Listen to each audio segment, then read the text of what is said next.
Hello guys, welcome back to my YouTube channel Thinkora LR and QA for IP Math CUET and other BB entrance examinations। तो कैसे हो आप सब? I hope बहुत बढ़िया होगे, बहुत बढ़िया कर रहे होगे, अपने बोर्ड्स एग्जाम में बढ़िया कर रहे होगे, अपना IP मैट का प्रिपरेशन बढ़िया कर रहे होगे। तो आज हम पढ़ने वाले हैं हमारी QA फ्री बेसिक सीरीज में सेट थ्योरी की। आखिर ये सेट थ्योरी क्या है, कैसा है, क्या नहीं है, क्यों नहीं है। जो भी सोच रहे हैं कि फंक्शंस क्यों नहीं पढ़ाया, तो ये सीरीज़ बेसिकली उन लोगों के लिए सबसे ज़्यादा इंपॉर्टेंट है जो कि नॉन मैथ्स बैकग्राउंड से हैं या फिर जिनका मैथ्स थोड़ा वीक है। तो I will never suggest them कि भाई जाओ जाके फंक्शन वगैरह करो, वहाँ पे आपका दिमाग बहुत ज़्यादा हिल जाएगा और इस पॉइंट ऑफ टाइम पे अभी वो करना थोड़ा सा लॉजिकल नहीं है। बाकी अगर आपको पढ़ना है तो यू कैन जस्ट कमेंट। मेरे को अगर 10 कमेंट भी मिल जाते हैं function function function 2026 IP MAT से पहले, then I definitely make a video on it. तो आज हम पढ़ते हैं सेट थ्योरी कि आखिर सेट थ्योरी क्या है। चलो सेट थ्योरी पढ़ने से पहले समझते हैं कि सेट क्या होता है। सेट क्या होता है? सेट को मतलब आप खुद जब जनरल टर्म में चलो चलते, पहले जनरल लाइफ में चलते, जब सेट बोलते हो सेट का मतलब क्या होता है? Collection, collection of objects, correct. तो सेट क्या होता है? सेट हमारा होता है कलेक्शन ऑफ ऑब्जेक्ट्स। सपोज करो ये मेरे पास 4 बॉल रखी हैं। अब आप क्या बोलोगे इसको? अ सेट ऑफ बॉल्स बोलोगे ना, a set of balls. Set of balls का मतलब a collection of balls. Clear? जी भैया, बहुत बढ़िया तरीके से क्लियर। अब ये देख लिया कि आखिर ये सेट क्या होता है। अब इसका रिप्रेजेंटेशन देखते हैं कि रिप्रेजेंटेशन ऑफ सेट क्या होता है। Representation, representation of set, of set. अब जैसे मान लो मेरे पास 4 बॉल थी ना, ये 1 2 3 4, चारों के नाम लिख लो, B1 B2 B3 और B4। अब इसका रिप्रेजेंटेशन करना है, इसका रिप्रेजेंटेशन करना है तो कैसे होगा? इसको बेसिकली दो फॉर्म में करते हैं। एक होता है हमारा रोस्टर फॉर्म, एक होता है रोस्टर फॉर्म और एक होता है सेट बिल्डर। तो रोस्टर में क्या होता है? आप करली ब्रैकेट लगाते हो, करली ब्रैकेट, और आपके जितने टर्म्स हैं वो लिखते हो। जैसे इसमें कितनी बॉल्स हैं? पहली B1, दूसरी B2, तीसरी B3 और चौथी है B4। तो ये हमारा हो गया पहला, ठीक। इसके बाद आता है सेट बिल्डर फॉर्म। क्या आता है? Set builder form, set builder form. इसमें कैसे लिखोगे? देखो करली ब्रैकेट आता है, करली ब्रैकेट आता है। अब इसमें लिखेंगे बी, बी यानी कि बी इज बॉल, ये फिर 2 डॉट, इसका मतलब होता है is such that, B is such that B N is, B N is balls, balls in a set. ठीक है, ये हो जाएगा आपका। अभी हम ये बॉल के एग्जाम्पल से ही समझ रहे हैं। इतना क्लियर है? जी भैया, इतना क्लियर है। अब हम बात करेंगे कुछ स्टैंडर्ड सिंबल्स की। क्या? कुछ स्टैंडर्ड सिंबल्स। अब हम अपनी मैथ्स में आ गए हैं, अब हम अपनी मैथ्स में आ गए हैं।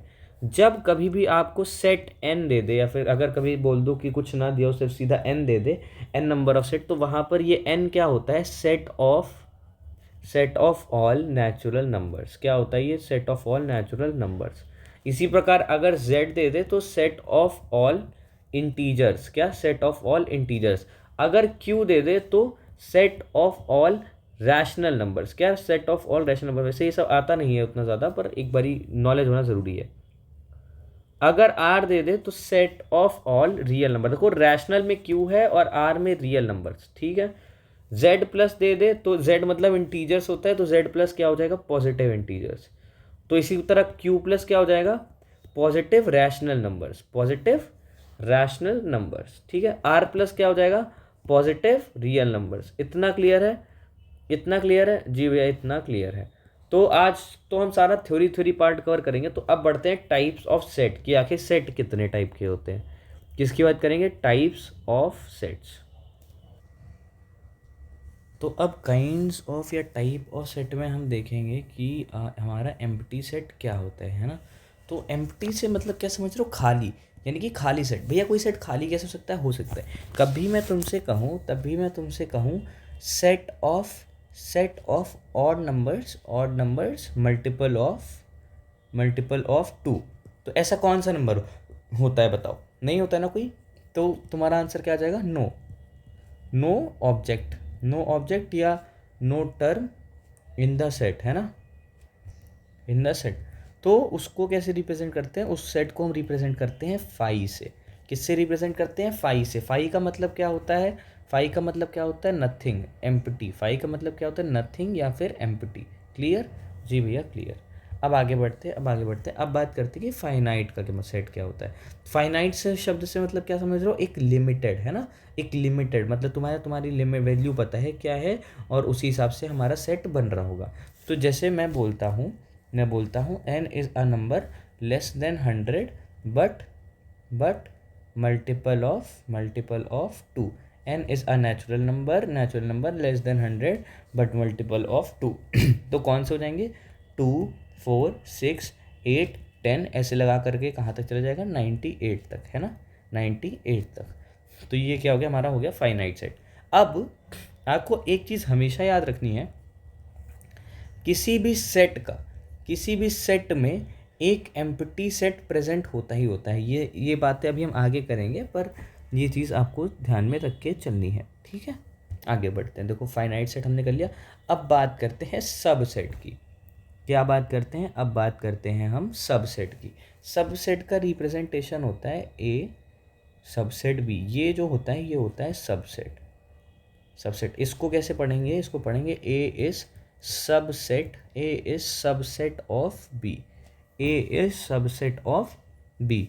अब सबसेट क्या होगा, मान लो मेरे पास एक सेट है जिसमें 1 2 3 4 5 ये डिजिट्स दी हुए हैं। अब इनमें से कोई भी एक टर्म अगर बी सेट में मिल जाए, मतलब जैसे बी टर्म अगर सिर्फ एक डिजिट का है, एक ऑब्जेक्ट का है, तो 1 हो जाए या 2 हो जाए या 3 हो जाए 4 हो जाए 5 हो जाए, तो वो क्या हो जाएगा, ए का सबसेट हो जाएगा। पर एक चीज़ हमेशा याद रखना, सबसेट होने के लिए दूसरा जो आपका जैसे बी सबसेट है तो उसमें बस वही टर्म्स होनी चाहिए जो कि ए के अंदर हैं। क्लियर। बी ए का सबसेट तब ही होगा जब उसके अंदर खाली ए वाले ही होंगे, ठीक है। क्लियर। चलो, तो ये हमने पढ़ लिया कि आखिर हमारा सबसेट क्या होता है। तो अब इसके बाद हम आगे बढ़ते हैं। अब हम देखेंगे पावर सेट क्या होता है। पावर सेट क्या होता है। तो अब जैसे मान लो ये हमारे पास एक था, अब इससे देखते हैं नंबर ऑफ सबसेट कितने हैं। नंबर ऑफ सबसेट यहाँ से देखते हैं। सबसे पहले क्या हो जाएगा, एक 1, फिर 2, फिर हो जाएगा 3, फिर 4, फिर 5, ऐसा एक ये हो गया। फिर एक कितने बन गए, 5 हमारे ये हो गए, ठीक है। अब 1 2, फिर 1 के साथ 3, फिर 1 के साथ 5, ऐसे 1 के साथ पास कितने कॉम्बिनेशन हैं, 3। 2 के साथ कितने हैं, 3। 3 के साथ कितने हैं, 3। 4 के साथ कितने हैं, ये 2 मतलब 3 उसको इंक्लूड करके 5 के साथ 2 और, यानी कि इसको जब तुमने देखा तो कितने हो गए, 2 इंटू 2 यानी कि 2 की पावर 5, यानी कि ये कितना हो गया 32। ये कितने हो गए 32, ठीक है।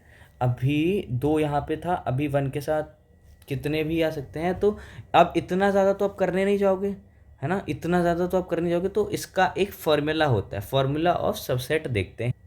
तो जो टोटल सबसेट का फॉर्मूला होता है, टोटल नंबर ऑफ सबसेट जो होता है वो होता है 2 की पावर n।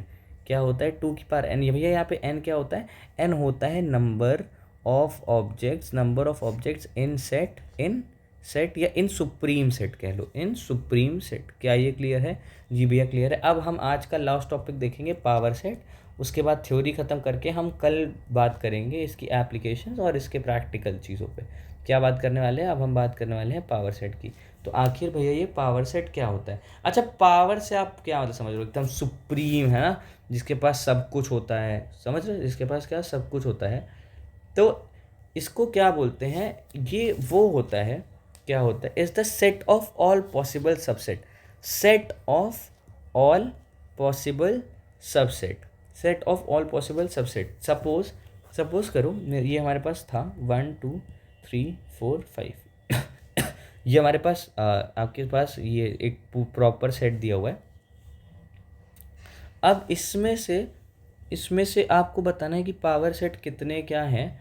तो उस हिसाब से देखो, पहला सेट आपका क्या बनेगा, चलो एक ले लो, ए इज इक्वल्स टू, ये बड़ा हो जाएगा एक्सप्लेन करने के लिए, ए और बी। तो इससे देखो, एक पहला मैंने बताया था कि इनफाइनाइट हमेशा इंक्लूड करते हैं, ठीक है। ये आपका पहला सेट बन गया। दूसरा सेट आपका क्या बनेगा, एक मिनट। दूसरा आपका बन गया कि एक बार एक में आपका चल रहा है, ए आ जाएगा, फिर आपका बी आ जाएगा, और फिर एक बार में ए और बी साथ में आ जाएंगे। क्लियर है? तो ये होता है आपका पावर सेट कि नंबर ऑफ सबसेट कितने पॉसिबल हैं, उन सबका representation is your power set.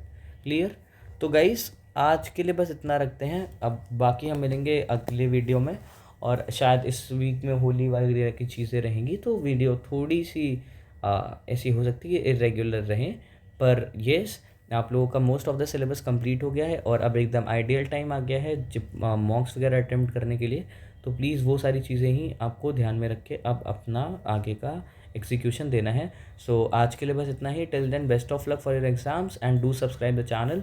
और 400 सब्सक्राइबर्स होते ही we are planning to launch एक ऐसा सीरीज़ जहाँ पर हम सिर्फ IPMAT इंदौर के क्वेश्चंस प्रैक्टिस करेंगे चैप्टर वाइज।